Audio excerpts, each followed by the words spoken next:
जिस दिन उन्होंने तोड़ा उस दिन सिर्फ और सिर्फ एक काउंटर यहाँ पर लगा हुआ था, उसी को सिर्फ तोड़ा उन्होंने और चलते बने, और उन्हें किसी चीज से प्रॉब्लम नहीं थी। जबकि हम लोग रोड से जाम भी नहीं होता हमारी वजह से, रोड से हम लोग 20-30 फीट अंदर है, जिनका घर है उनसे 20 फीट आगे है, मतलब उनके घर के सामने भी नहीं है और रोड से ट्रैफिक भी नहीं है।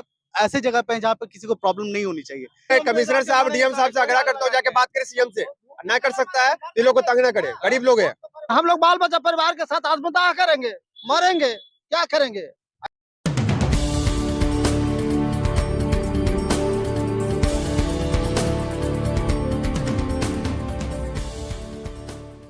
मैं आलोक कुमार यादव, राजद कार्यकर्ता, पटना महानगर से। मैं वेदांता साइड बैठा हुआ हूँ और मैं जिस तरह में जब हम लोग को मुझे बुलाया गया, स्थिति बहुत खराब था। मीडियागण भी आए, सभी को धन्यवाद कि गरीबों की आवाज़ सुनने का आपने लोगों ने काम करा। मोदी मीडिया तो सुनता ही नहीं है, मगर आपने जो काम कर रहे हो बहुत अच्छा लग रहा है मुझे। जब मैं यहाँ रात में मुझे कॉल आया तो बहुत खराब लगा। अतिक्रमण वाला आया, बिना नोटिस दिए हुए आया यहाँ पे, आने के बाद सारा एक उठा लेके चला गया। एक तो गरीब लोग हैं, परेशान है, प्रताड़ित है, न रोजगार है, न कुछ खाने को है, महंगाई चरम पे है। मगर हम लोग भी बात रखने की कोशिश करें, मैंने सबसे बात करा, अपने लीडर से भी बात करा, लोग से भी पता चल रहा है कि हाँ ये लोग भी आएंगे, कॉपरेट करेंगे। मगर जब इनसे पूछे कि क्या हो रहा था, तो मीटर आके उखाड़ के लेके चला गया। मैं ये कहना चाहता हूँ नीतीश कुमार से कि आप क्या कर रहे हो, न रोजगार दे रहे हो, न हर चीज महंगाई बढ़ चुका है। तो आप एक काम करो ना, इन लोग को रहने के लिए जगह दे दो। कहाँ जाएगा ये लोग? इन लोग के पास तो कुछ है ही नहीं, न खाने के लिए, न महंगाई, सब कुछ बढ़ चुका है। आप एक काम करो कि जगह दे दो पर्टिकुलर, जो अपना ये लोग दुकान खोल सके। और जिसके पास इतना परिवार है, जिसके पास 3 बेटी है, किसी के पास इतना परिवार है, जो बेचारा लाचार भी है, उसके पास भी नहीं है कुछ। ये स्थिति है। नहीं है तो आप मैं तो बात करा देता हूँ मैं। चलो बोलो।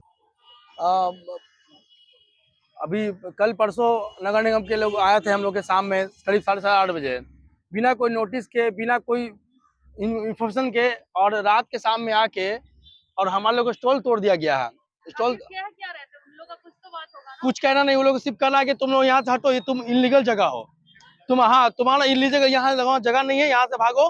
पीछे वाला कंप्लेन किया, आगे वाला कंप्लेन किया है, वहाँ वाला कंप्लेन किया है, तो वो लोग कंप्लेन किया है, उसका बात सुना जाएगा। और हम लोग का नहीं सुना जाएगा, वो बिहार का है और हम पाकिस्तान से आए हुए हैं, नहीं कहाँ से आए हुए हैं। और आप उस 2 साल में एक स्टॉल बनाया और उसको 2 मिनट में आप तोड़ दिए, क्या नहीं, क्या सोच के तोड़ दिया आप? हाँ, मीटर लगे थे, तो मीटर लगाने वक्त एसडीओ साहब यही साहब पैसा गिने, 8,500 रुपया लिए तक मीटर दिए, और कवाने वक्त क्या बिना सोचे हुए फट में कटवा दिए। तो क्या आप उसमें प्रधान क्या था जब मीटर को लगाने के दिए थे? और काटने वक्त क्या प्रधान था? बिना पूछा ले गए, क्यों ले गए? और ये हरासमेंट किया जा रहा है सबके तरफ से। जब आपके पास क्षमता है हटाने का, तो लगाने का भी क्षमता होना चाहिए आपको। जब यहाँ इलीगल है तो आपका जगह जहाँ लीगल है वहीं दे दीजिए। यहाँ लगभग कितने वेंडर से टोटल वेदांता के सामने? देखिए हम लोग ज्यादा नहीं, 10 ठेला वाला हम लोग यहाँ है, हाँ 10-12 ठेला हम लोग परमानेंट यहाँ है, ठीक है। जो हम लोग आजीवन, बहुत मतलब ये इसके बनने से, मतलब हॉस्पिटल के बनने से, रोड बनने से, हाँ 6-7 साल से हम लोग यहाँ पर ही दुकान लगा चला रहे हैं, ठीक है। नहीं, कोई स्टॉल है जो पुराने हैं, 10 साल 12 साल से है, ठीक ना। जिनका जो अपना दुकान छूटा है वो करीब 10-12 साल से दुकान चला था उनका, ठीक है। तो यहाँ पे है सब मोटर 10 साल से हम लोग दुकान चला, उस समय जिसमें ठेला हटा दी, क्या उन लोगों ने कहा कि आप दूसरे जगह फलाना? नहीं, कुछ नहीं बोला गया। सीधे आए, सीधे जेसीबी लगा, चलो जी पकड़ो इसको, जैसे लड़ा रखा हम लोग अपराधी हैं, पकड़ो इसको, मारो, तोड़ो, सारा फेंक दो उठा के कचड़ा में। अरे यार, मतलब क्या चाह रहा सरकार के? हथियार उठवा ले, नार बनवा दे, चोर चमारी कर ले। अब आदमी चाय बेच रहा है, मोमोज बेच रहा है, मेहनत से कमा रहा है, पहले पूंजी लगाया, तब उसके ऊपर बेनिफिट 12 घंटा खड़ा होकर उसके लिए 2 रुपया कमाता है। ये भी दिख नहीं रहा है इंसान को। चोर लोग फोन से बात कर रहा है, उसके लिए प्राइवेट प्लेन बन रहा है, और जो मेहनत कर रहा है उसके लिए कोई सिस्टम नहीं है। यही तो हो गया ना कि साला आपके पास पैसा है तो सब कुछ है, पैसा नहीं तो कुछ भी नहीं है, गरीब गरीब मरो साले को। यही सब क्या बोला जाए, बहुत कुछ है। अरे पूरा विनाश है ना भैया, विनाश है ना कहेंगे। अभी मेरे पास खाने का कुछ नहीं बचेगा, अगर मेरे पास कोई ऑप्शन नहीं बचेगा, मेरा फैमिली रोड पे आ जाएगा, तो हम तो कोई ना कुछ सोचेंगे ना कि हमको जीवन यापन के लिए क्या करना पड़ेगा। हाँ, किसी के अंडर में अगर अभी काम करने जाएंगे तो मेरा सैलरी क्या होगा? नीतीश कुमार तो सीधे तौर पे दावा देते हैं कि हम विकास के सरकार हैं। जी नहीं, बिल्कुल गलत है। मैं नीतीश कुमार जी को, मेरे हमारे प्रिय चाचा, माननीय चाचा है, मैं ये बोलना चाहता हूँ, वो तो मदहोश है, वो उन्हें कुछ नहीं पता क्या हो रहा है बिहार में, उसे कुछ नॉलेज भी नहीं है। बस 4 को चला रहे हैं, बस बिहार को। सम्राट चौधरी, रहे हैं कि ना गरीब रहेगा ना गरीबी रहेगा, गरीब को ही हटा देना चाहते हैं ये लोग। क्या बोले? ना गरीब रहेगा ना गरीबी रहेगा, तो गरीबी को हटा देंगे तो गरीबी खत्म। यही मानसा के साथ नीतीश कुमार काम ही कर रहे हैं। गरीबों के हटा देंगे ना तो गरीबी खत्म हो जाएगा। जैसे जानते हैं वो जो रास्ता घेरल है मैदान था पूंजीपति वो अतिक्रमण नहीं है। रोड से हम लोग 30 फीट बराग में कमा खा रहे हैं। वो नजर पड़ रहा है सरकार के। वो अब तक और देख लीजिए क्या फीट है उधर, जरा देख लीजिए कैमरा से कि वो नहीं है। कौन है ये जंगलों रास्ता खराब है। सरकार हो, गरीब के लिए कोई सरकार आज तक नहीं सोचा। अब जंगल राज कैसे बोल रहे हो? गरीबों की आवाज लालू जी उठा रहे करते थे तो जंगल राज था। अभी किस तरह लूटपाट हो रहा, मर्डर हो रहा है हर जगह, भागलपुर से लेकर अररिया से लेके वहां तक गया तक किस तरह मारा जा रहा है, पुलिस तक को मारा जा रहा है। ये जंगल है तो मंगल राज ही है, क्या चल रहा है यहाँ पे? इंसान यहाँ दुकान दिए हुए हैं।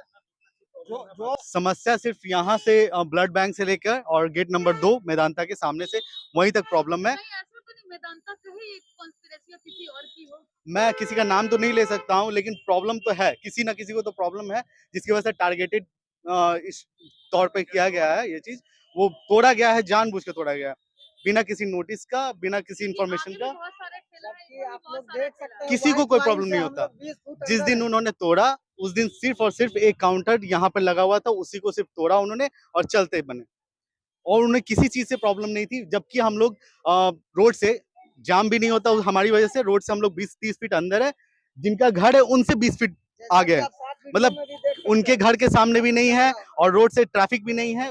ऐसे जगह पे जहाँ पे किसी को प्रॉब्लम नहीं होनी चाहिए, लेकिन फिर भी प्रॉब्लम हो रही है। किस वजह से हो रही है हमें नहीं पता। जिस समय हम लोग आए थे यहाँ कुछ भी नहीं था, ना पीछे डेवलपमेंट थी, किसी का घर भी नहीं बना था। बट जब से आए हैं उसके बाद से काफी चीजें इकोनॉमिक एक्टिविटी हुई है, उसके बाद से पता है सारी चीजें प्रॉब्लम शुरू हुई हैं धीरे धीरे करते हुए। और आप जब बात करते हो, अगर कोई कहता है कि हाँ आप रेंट पे क्यों नहीं ले लेते हो दुकान, तो हमारे जैसे लोग हैं जो वो इतना अफोर्ड नहीं कर सकते कि रेंट पे ले लें। इतना अगर रेंट हो चुका है, तो कोई जगह नहीं है जहाँ लोकल वेंडर्स दुकान अपना खोल सके। मैम वेंडर्स ऐसे जगह पे वेंडर जोन होती है जहाँ पे कोई भी इकोनॉमिक एक्टिविटी नहीं हो सकती है। प्रॉब्लम ये है कि जहाँ पे हम लोग खड़े हैं और वहाँ पे कुछ भी नहीं था, तब से हम लोग हैं। उसके बाद जब यहाँ पर इकोनॉमिक एक्टिविटी धीरे धीरे बढ़ने लगी, इवन कि अभी आप पीछे का रेंट देखोगे तो सब 1.5 लाख के ऊपर रेंट है, 2,20,000 के करीबन है रेंट है सिर्फ। तो हम लोग वैसे स्थिति में अफोर्ड नहीं कर सकते कि 2 लाख रुपए पे करेंगे। लेकिन हम लोग जहाँ खड़े हैं वहाँ, जिस समय खड़े तो वहाँ 20,000 भी नहीं थी रेंट। अब उस समय से हम लोग खड़े हैं, धीरे धीरे पैसा एक एक क्या वो लोग पैसा चाहते हैं आपसे या क्या चाहते नहीं, पैसा नहीं, पैसा चीज नहीं, हमारे अथी के सामने कोई नहीं रहे। बस उनका कहना है कि हमारे सामने जो हमारे तरफ से जो फाइन जो होता है, फाइन वो करते हैं ऑलरेडी, नगर निगम से आते हैं तो फाइन करते हैं, एक जेन्युइन रेट लेते हैं तो हम लोग को भी चलो ठीक है ले लेते हैं। उनके अलावा भी अज्ञात लोग आते हैं, वो लोग अपना रंगदारी जो होता है वो वसूल करते हैं, ठीक है, रंगदारी वसूल करते हैं, वो भी पैसे ले जाते हैं। नगर निगम से आते हैं, वो भी अपना पैसे ले जाते हैं। लेकिन अब जब कंप्लेन कहीं ना कहीं से कंप्लेन हुआ है, जहां तक हम लोग का शक है, ये शक के बेसिस पे मैं कर रहा हूँ कि शक है कि पीछे के घर के लोग ही हैं, उन्होंने ही कंप्लेन दिया है और उन लोग अब ऊपर लेवल तक उनका पहुंच है या जैसे भी हो उन्होंने कंप्लेन किया है। तो ये टारगेटेड रूप से किया गया है, टारगेटेड तौर से। इवन कि बिजली विभाग से जो पूछा गया कि क्या आप लोगों ने अपना आदमी भेजा था, तो उन्होंने कहा कि नहीं, हमारे तरफ से कोई नहीं भेजा गया, मीटर सारा का सारा सब उखाड़ लिया गया। जबकि मीटर हम लोगों ने कमर्शियल तौर पे लिया था, कमर्शियल रेंट, कमर्शियल पे कर रहे थे उसमें मीटर तो पे आप लोग चार्जेस। का आखिरी डिमांड क्या है ताकि आगे आप लोग यहाँ लगा सके या कुछ और? बिल्कुल डिमांड यही है हमारी कि हम लोग जहाँ पे हैं वहाँ बहुत सही से जब तक सही जगह पे व्यवस्था ना हो जाए, ऐसा नहीं होना चाहिए कि किसी भी कोने में हम लोग को ठेल दिया जाए। ऐसा जगह हो, क्योंकि हम लोग इतने सालों से मेहनत करके इस जगह को बनाया, इस जगह को बनाकर हम लोगों ने जब वहाँ पे इकोनॉमिक एक्टिविटी चालू की, जब 2 पैसे आने लगे तो लोगों को नजर आने लगा और वो टारगेट करने लगे। इस तरह की चीजें अगर हो रही हैं तो ये बहुत ही, मतलब आप सोच सकते हो, मैं जॉब छोड़ के मैंने ये चूज किया, उसके बाद अगर मेरे साथ हो रहा है, अगर एक काउंटर की वजह से 6 लोगों का परिवार चल रहा है तो उसको टारगेट किया गया, तो फिर ऐसे कैसे चलेगा।